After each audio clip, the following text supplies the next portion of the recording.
Parents and students அனைவருக்கும் வணக்கம். என்னோட பேரு சதீஷ். நான் physics faculty. எங்களோட இன்ஸ்டிடியூட் Feathers Institute நாமக்கல்ல லொகேட் ஆயிருக்கு. சோ எங்களோட இன்ஸ்டிடியூட்ல 12th முடிச்ச ஸ்டூடண்ட்ஸ்க்கு நீட்டுக்கும் ஜேஇக்கும் லாங் டர்ம் 1 இயர் ப்ரோக்ராமும் கிராஷ் கோர்ஸும் ட்ரைனிங் கொடுக்குறோம். சோ இந்த கிராஷ் கோர்ஸ் அப்படிங்கிறது 42 நாள் வந்து ஒரு கோச்சிங்ல ஸ்டூடண்ட்ஸ் இருப்பாங்க. அண்ட் மே 5ஆம் தேதி நீட் எக்ஸாம் அனௌன்ஸ் பண்ணியிருக்காங்க. அதுக்கான அப்ளிகேஷன் ஓப்பன் ஆயிடுச்சு. ஸோ இந்த கிராஷ் கோர்ஸ் மூலிமா உங்களுக்கு என்னென்ன பலன் கிடைக்கும் அப்படிங்கிறத நான் உங்ககிட்ட சொல்லணும்னு விருப்பப்படுறேன். அதுக்கு முன்னாடி போர்டு எக்ஸாமுக்கு ரெடி ஆகிட்டு இருக்கிற எல்லா ஸ்டூடெண்ட்ஸுக்கும் எங்களோட ஆல் தி பெஸ்ட். நீட்டுக்கு படிக்கணும் அப்படின்னு நினைக்கிற ஸ்டூடெண்ட்ஸ் தயவு செஞ்சு பயாலஜியை புரிஞ்சு படிச்சுட்டு நீங்கள் கிராஷ் கோர்ஸுக்கு அட்டன் பண்ணுங்க. உங்களுக்கு ரொம்பவும் ஹெல்ப்ஃபுல்லாக இருக்கும். ஸோ போர்டு எக்ஸாம் படிக்கும்போதே சைட் பை சைட் பயாலஜியோட எம்சிக்யூ பேட்டர்ன் எப்படி இருக்கும் அண்ட் பயோ புரிஞ்சு படிக்கிற அளவுக்கு நீங்கள் தயாராகிக்குங்க. உங்களுக்கு ஹெல்ப்ஃபுல்லாக இருக்கும். So, all the best CBSE and state board students, those who are getting ready for board exam.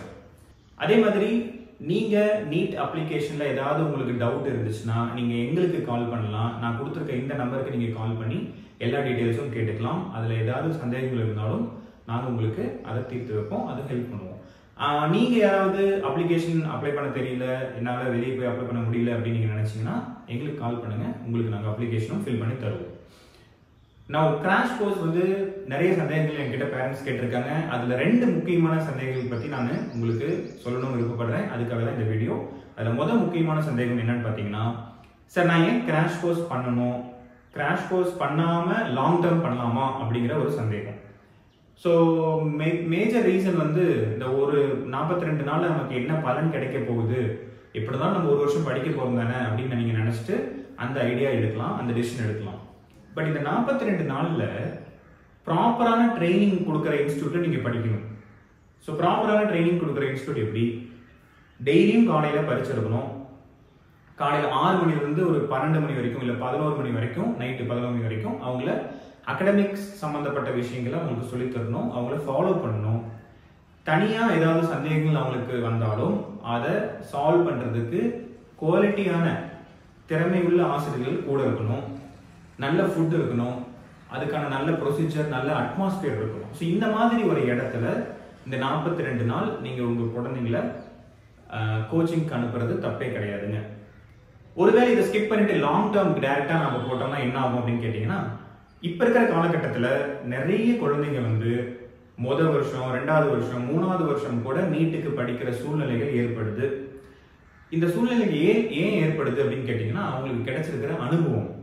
அவங்க தப்பான இடத்துல படிச்சிருக்கலாம், தவறான கோச்சிங்ல இருந்திருக்கலாம், அவங்களுக்கான முழுமையான அனுபவம் கிடைக்காம இருந்திருக்கும். பிசிக்ஸ் எப்படி படிக்கிறது, கெமிஸ்ட்ரி எப்படி படிக்கிறது, பயாலஜி எப்படி படிக்கிறதுங்கிறது யாரும் சொல்லியிருக்க மாட்டாங்க. ஸோ அதனாலேயே அவங்களுக்கு நாட்கள் அதிகமாகும். 1 வருஷம், 2 வருஷம், 3வது வருஷம் படிச்சுதான் கிளியர் பண்ற சூழ்நிலைகள் ஏற்படும். பட் நாங்க என்ன பண்றோம்னா, இந்த 42 நாள்லயே இது எல்லாத்தையுமே தெளிவுபடுத்திடுவோம். இப்படிதான் படிக்கணும், இதுதான் உங்க கோச்சிங் மெத்தட், இது மாதிரி தான் நீங்க ட்ரைனிங் எடுத்துக்கிட்டா தான் உங்களால் அச்சீவ் பண்ண முடியும், இப்படிதான் கேள்விகள் எல்லாம் வரும், இதெல்லாம் முக்கியமான கேள்விகள், இதெல்லாம் முக்கியமான கான்செப்ட்ங்கிற ட்ரைனிங் நம்ம கொடுத்துருவோம். தினமும் காலையில 5 மணிலேருந்து படிக்க ஆரம்பிப்பாங்க. ஸோ அந்த மாதிரி ஒரு 40 நாள் அவங்களை ட்ரெயின் பண்ணும்போது ஓகே நம்ம அடுத்த ஒரு வருஷத்துக்கு தயாராகிறோம் அப்படிங்கிற ஒரு எண்ணம் அவங்களுக்கு வரும்.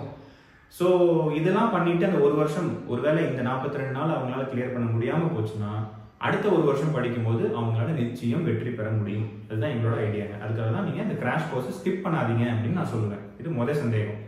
2வது சந்தேகம் வந்து, சார் நிறைய இடத்துல வெறும் 20,000, 15,000, 25,000லாம் ஃபீஸ் வாங்கிட்டு இந்த கிராஷ் கோர்ஸ் கொடுக்குறேன்னு சொல்றாங்க சார், அதை நம்பி நான் போய் சேரலாமா அப்படின்னு என்கிட்ட கேட்குறாங்க.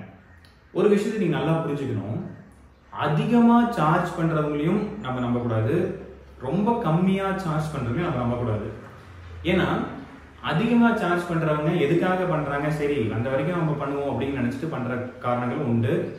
அதே மாதிரி அதிகமா சார்ஜ் பண்றவங்க யாரா இருப்பாங்கன்னா, நம்மளோட பேரை நம்பி வருவாங்க. நம்ம என்ன பண்றோம் அதெல்லாம் வந்து செகண்டரி, அதெல்லாம் 2வது விஷயம். எனக்கு ஒரு பேர் கிரியேட் ஆயிடுச்சு, என் பிராண்டுக்காகவே வருவாங்க, நான் எவ்வளவு காசு கொடுத்தாலும் அவங்க பே பண்ணுவாங்க அப்படிங்கிற ஆணவம், அந்த நோக்கத்தினால அதிகமா சார்ஜ் பண்ற ஒரு கும்பல் இருக்கு. ரொம்ப கம்மியா சார்ஜ் பண்றவங்க நம்ம கிட்ட எதுவுமே இல்லையே, நம்ம எதை வச்சு பேரண்ட்ஸ் கிட்ட வாங்குறது, நம்மக்கிட்ட கரெக்டான கோச்சிங் மெத்தட் இல்லையே, திறமையான ஆசிரியர்கள் இல்லையே, குவாலிட்டியான ஃபுட் இல்லையே. இப்போ நம்ம கம்மியாக வாங்குவோம், நிறைய பேர் வருவாங்க, நம்ம வந்த வரைக்கும் லாபம் அப்படிங்கிற மைண்ட் செட்டில் கம்மியான ஃபீஸ் வாங்குற கும்பல்கள் நிறைய இருக்காங்க. ஸோ நான் ஏன் இதை சொல்கிறேன்னா, இப்போ நானும் ஒரு பேரண்ட்டாக இருந்தேன்னா எந்த மாதிரி நான் டிசிஷன் எடுப்பேன் அப்படிங்கிறத உங்ககிட்ட பேசுகிறேன். என்னோட இன்ஸ்டியூட்டில் நீங்கள் ஜாயின் பண்ணுங்க நான் சொல்லவே கிடையாது. நீங்கள் ஜாயின் பண்ணுறதுக்கு முன்னாடி எந்த விஷயங்கள்லாம் பார்க்கணும் அப்படிங்கிறதுக்காக தான் இந்த வீடியோ உங்களுக்கு நான் தெளிவுபடுத்திக்கிறதுக்காக இந்த வீடியோ உங்களுக்காக. சரிங்களா? ஸோ மொதல் விஷயம், கம்மியாக சார்ஜ் பண்ணுறாங்கன்னா அவங்க கம்மியான சேலரி தான் டீச்சர்ஸ்க்கு கொடுக்கணும் இல்லைங்களா? அதே மாதிரி கம்மியான குவாலிட்டியான ஃபுட்டு தான் குழந்தைங்களுக்கு கொடுக்கணும். அதே மாதிரி இன்னொரு முக்கியமான மைண்ட் செட் என்னன்னு பார்த்தீங்கன்னா, ஓகே ஆல்ரெடி 50 பேர் இருக்காங்க, ஸோ ஒரு 10,000 கொடுத்துட்டு சேர்ந்துக்கிட்டோம், 51வது ஆளாக இன்னொரு ஆள் இருந்துட்டு போட்டோம், அதில் என்ன இருக்கு, நமக்கு ₹1 வந்த வரைக்கும் லாபம் தானேங்கிற தப்பான எண்ணம், தப்பான நோக்கத்தினால அவங்க இந்த பிஸ்னஸ் ரன் பண்ணுறாங்க அப்படிங்கிறத நான் சொல்லணும். எங்கள் சைடில் நாங்கள் எல்லாருமே ஃப்ரெண்ட்ஸுங்க. நான் வந்து ஃபிசிக்ஸ் டீச்சரு, என்னோட ஒய்ஃப் வந்து ஜுவாலஜி, என்னோட க்ளோஸ் ஃப்ரெண்டு கெமிஸ்ட்ரி, இன்னொரு ஃப்ரெண்டு வந்து பாட்னி, இன்னொரு ஃப்ரெண்டு ஜுவாலஜி. ஸோ நாங்கள் எல்லாருமே சேர்ந்து தான் இதை ஹேண்டில் பண்ணிகிட்டு இருக்கோம். அதனால் எங்களுக்கு பெரிய அமௌண்ட்லாம் வேணும், நாங்கள் ப்ராப்பராகவே சேலரி வந்து எங்களுக்கு போதுமானதாக இருக்கிற அளவுக்கு ஃபீஸ் நாங்கள் சார்ஜ் பண்ணுறோம். அதே மாதிரி நல்ல குவாலிட்டியான ஃபுட்டு கொடுக்கறதுக்கான ஃபீஸை சார்ஜ் பண்ணுறோம்.